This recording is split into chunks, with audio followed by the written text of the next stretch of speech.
It was May Day on the island of Sodor, and the engines were celebrating.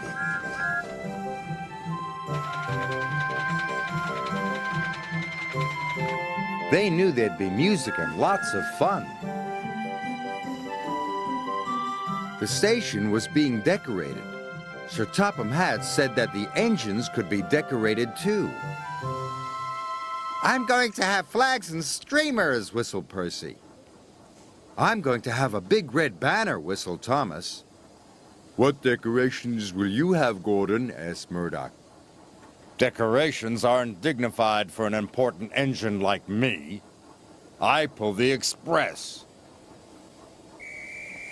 Gordon was feeling insulted.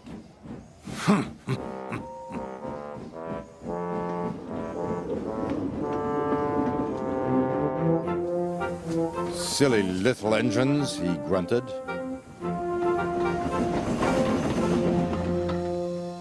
Thomas was enjoying himself. He was bringing the maypole. The farmer's children waved. Thomas peeped happily as he passed by.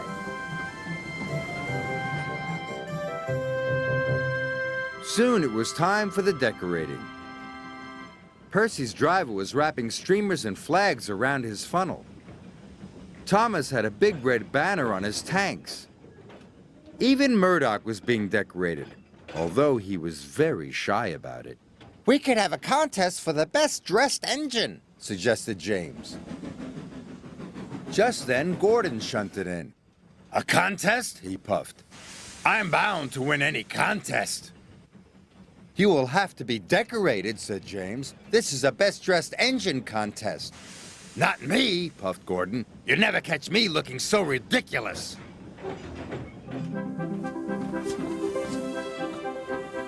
The engines felt splendid.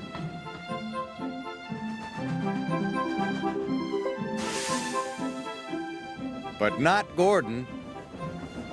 He was cross. "Decorations aren't dignified. Huh? Who cares about a contest anyway?" Further down his line, a colorful banner was strung across the bridge.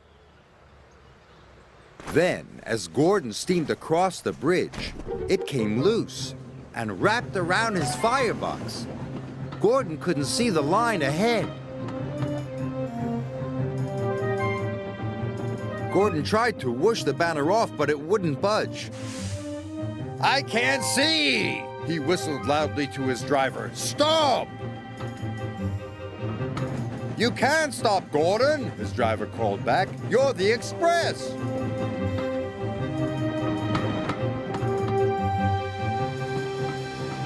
Trevor was chugging slowly along with his load of apples for the children's apple bob.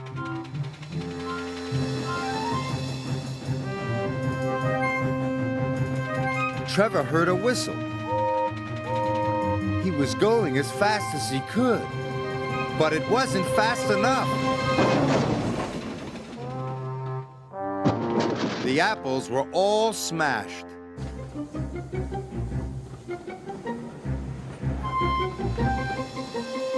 James was the last engine to join the contest, or so he thought. "Here comes Gordon!" cried the passengers.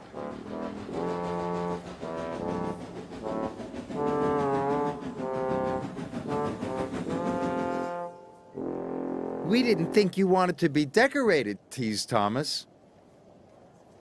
"I didn't," huffed Gordon. "Well, you're definitely the best-dressed engine," said James. All the engines agreed. Gordon was secretly pleased, but he didn't think it was dignified to say so. Silly Gordon.